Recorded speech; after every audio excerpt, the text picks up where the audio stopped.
राजा जनक के शासनकाल में एक व्यक्ति का विवाह हुआ। जब वह पहली बार सज संवर कर ससुराल के लिए चला तो रास्ते में चलते चलते एक जगह उसको दलदल मिला जिसमें एक गाय फंसी हुई थी जो लगभग मरने के कगार पर थी।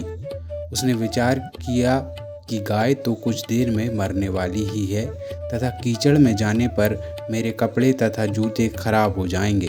अतः उसने गाय के ऊपर पैर रखकर आगे बढ़ गया।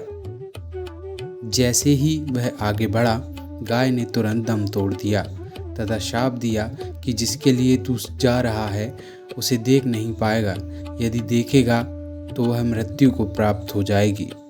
वह व्यक्ति अपार दुविधा में फंस गया और गोशाप से मुक्त होने का विचार करने लगा। ससुराल पहुंचकर दरवाजे के बाहर घर की ओर पीट करके बैठ गया और यह विचार कर कि यदि पत्नी पर नज़र पड़ी तो अनिष्ट हो जाए। परिवार के अन्य सदस्यों ने घर के अंदर चलने का काफ़ी अनुरोध किया, किंतु वह नहीं गया और ना ही रास्ते में घटित घटना के बारे में किसी को बताया। उसकी पत्नी को जब पता चला तो उसने कहा कि चलो मैं ही चलकर उन्हें घर के अंदर लाती हूँ। पत्नी ने जब उससे कहा कि आप मेरी ओर क्यों नहीं देखते तो भी चुप रहा। काफ़ी अनुरोध करने के उपरांत उसने रास्ते का सारा वृतांत कह सुनाया। पत्नी ने कहा कि मैं भी पतिव्रता स्त्री हूँ, ऐसा कैसे हो सकता है, आप मेरी ओर अवश्य देखो।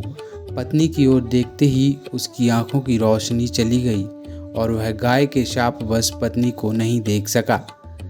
पत्नी पति को साथ लेकर राजा जनक के दरबार में गई और सारा कह सुनाया।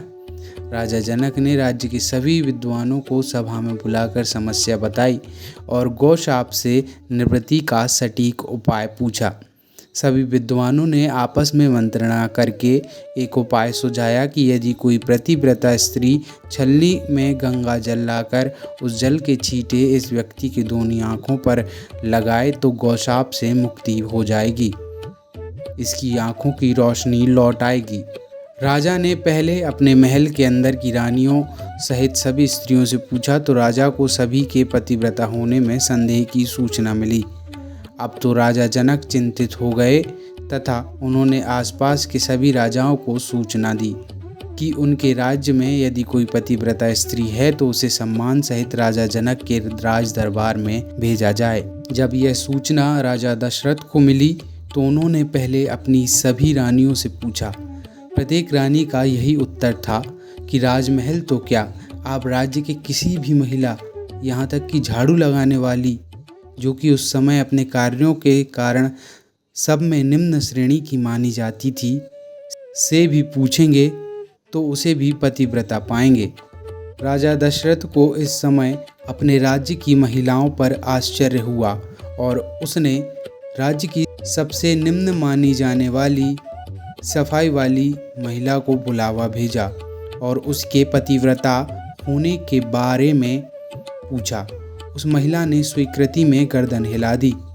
तब राजा ने यह दिखाने कर के लिए कि अयोध्या का राज्य सबसे उत्तम है, उस महिला को ही राज सम्मान के साथ जनकपुर को भेज दिया। राजा जनक ने उस महिला का पूर्ण राजसी ठाट बाट से सम्मान किया और उसे समस्या बताई। महिला ने कार्य करने की स्वीकृति दे दी। महिला छलनी लेकर गंगा किनारे गई और प्रार्थना की, हे गंगा माता, यदि मैं पूर्ण पतिव्रता हूँ तो गंगा जल की एक बूंद भी नीचे नहीं गिरनी चाहिए।